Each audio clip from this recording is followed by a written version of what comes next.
ಫಸ್ಟಿಗೆ ಏನು ಮಾಡಿದ್ರಿ?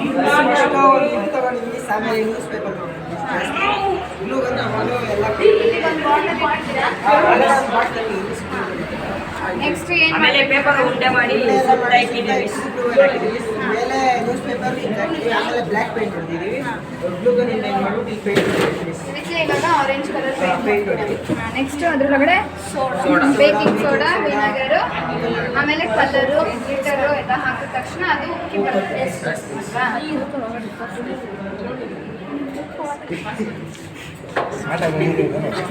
ಅಲ್ವಾ? ಅವನಂದು